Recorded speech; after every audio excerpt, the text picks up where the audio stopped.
Hi guys! Welcome back! And today is another busy day kasi dumating na guys ang pinakaantay kong mga parcel at isa na nga doon yung inaantay kong storage para dito sa aking space, dito sa aking tindahan.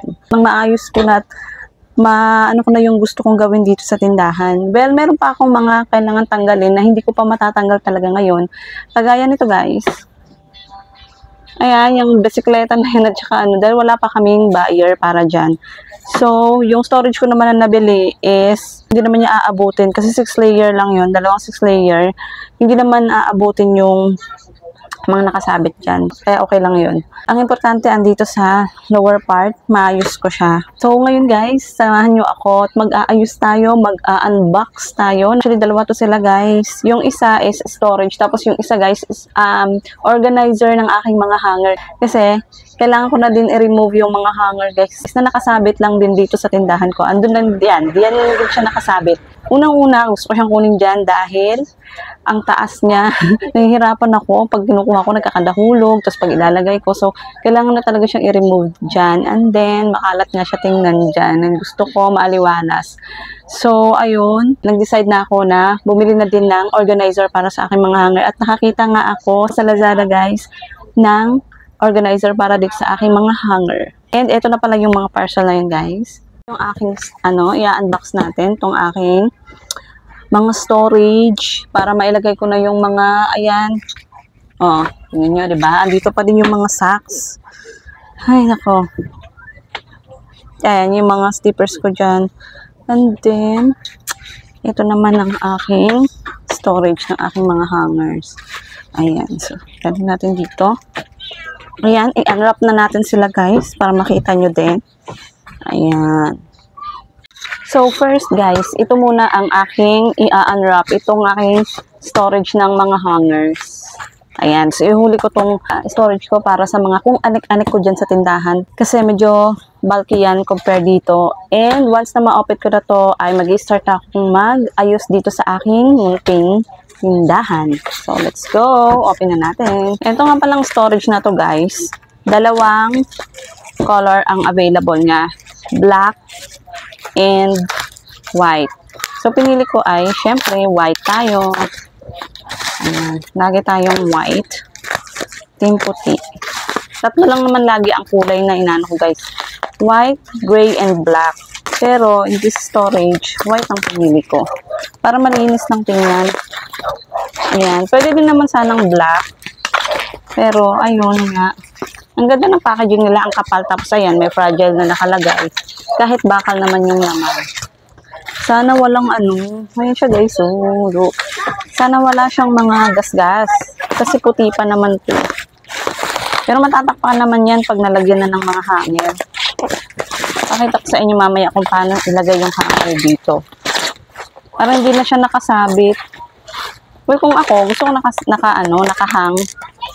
Para sa space. Kailangan nakahang. Kaya lang, yun nga, walang mapagsabitan. Okay, eto na siya guys. Ayan. So, naka-plastic pa siya, tapos meron pa siyang karton. Remove din natin ito. So, eto na nga guys. Tatanggal ko na lahat, pati yung plastic. Yung karton tsaka yung plastic. So, ganito nga yung itsura niya guys. Ayan, ganyan nga yung itsura niya. Tapos, ilalagay din dito ang hanger. Pwede din dito magsabit. So, ganyan lang siya. Pwede nyo siyang bitbitin kung magsasampay na kayo. Ganyan. So, gilid lang muna natin siya dito dahil bubuksan ko na yung isa pang parcel. Saan ko na siya?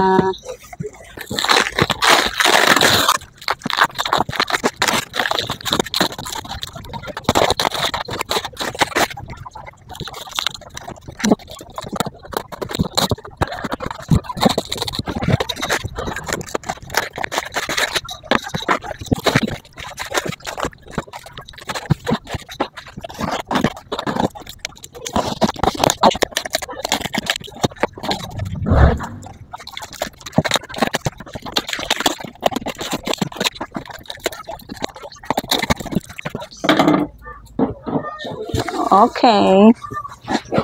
So, na-open na natin guys yung isang box. Yung isang box naman dito kasi dalawang to sila. Dalawang storage. Tigsi 6 layer. Dalawang 6 layer magkahiwalay. So, hindi ko alam paano ito i-remove. Ba? Ay, alam ko na. Igaganito siguro, no? Mahirap, ha?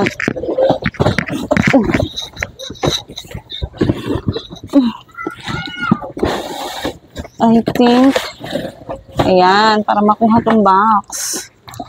Okay. And ito nga guys, meron siyang manual na may QR code.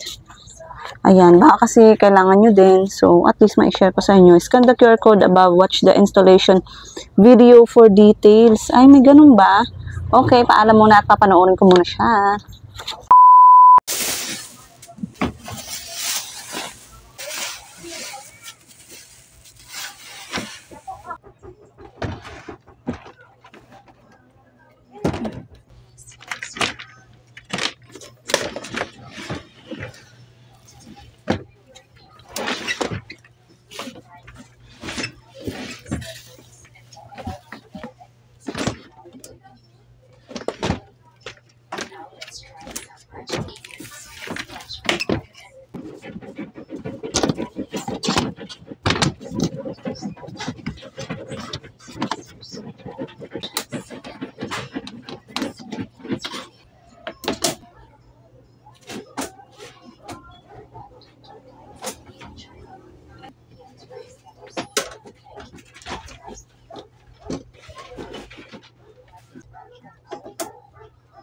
Ayan, ganyan siya ka-clear. Kung makikita nyo, parang wala siyang pinto.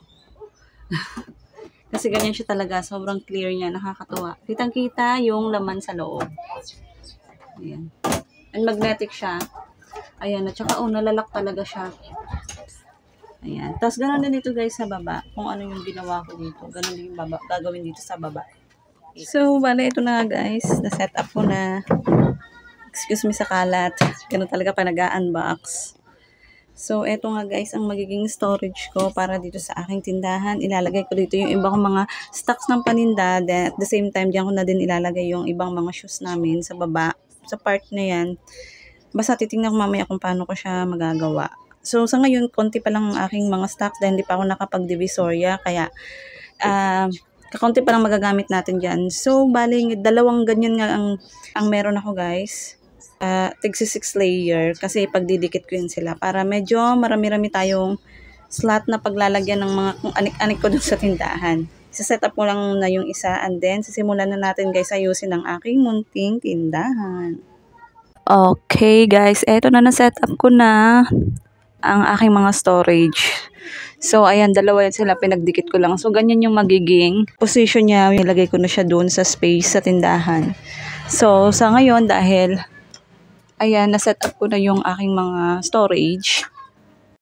Okay, first, alisin ko muna itong mga hanger guys para magamit ko na yung storage. And then, after that, aayusin ko na to banda ditong area.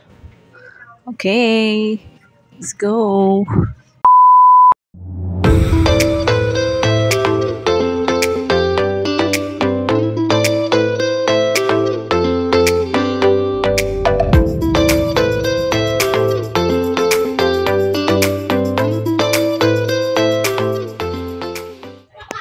Okay, ayan, nakuha ko na yung mga hanger doon. And ito na sila, guys.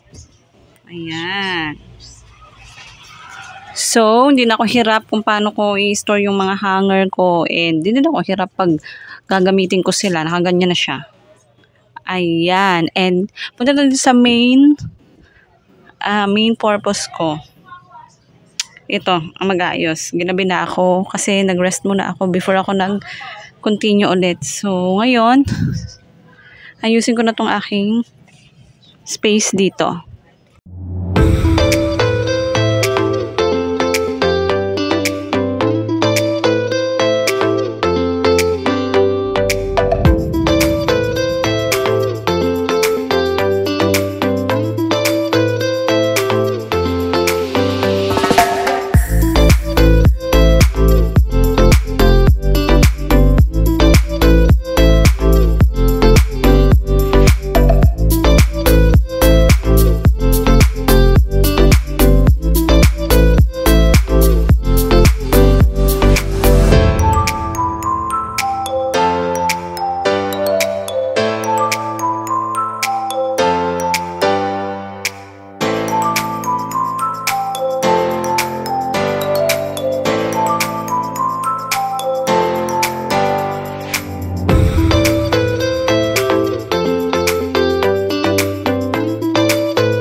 guys, finally, natapos ko din ayusin itong tindahan. Pero hindi pa to talaga totally tapos sa pag-aayos ko dahil may paunti-unti lang muna kasi ito lang muna yung storage na na-purchase namin.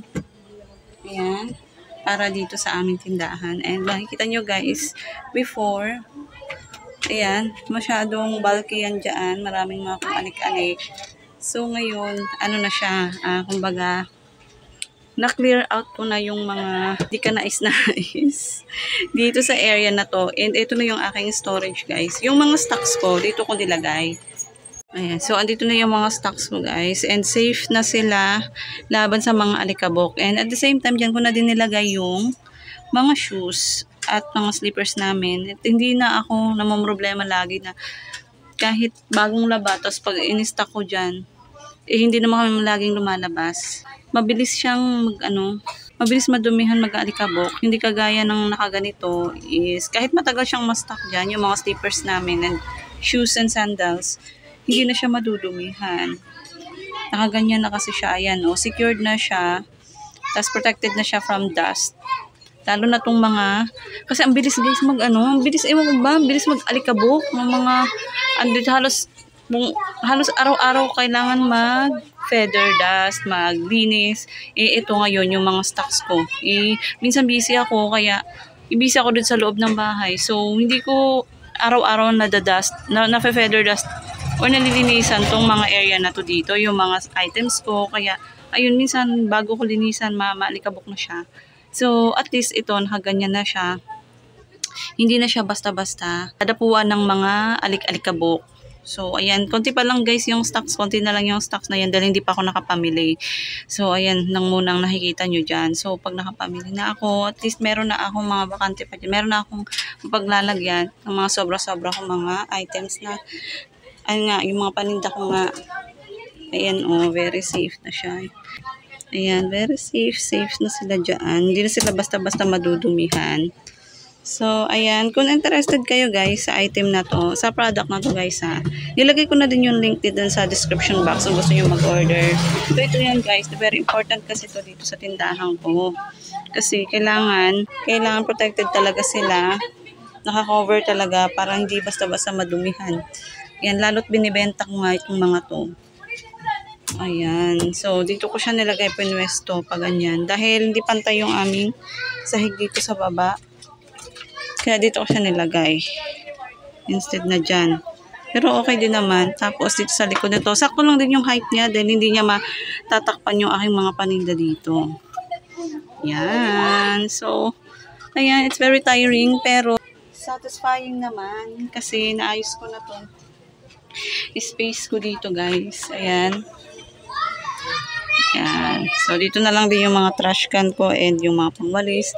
Tapos dito sa taas na guys, ayan, nagawan ko ng paraan yung iba kong mga gamit na hindi ko talaga pwedeng itapon. Ayan. So, nakahang na sila. Ito na lang talaga ang problem ko. Ito na lang talaga pag may buyer na. Yung mga yan para maibabanat.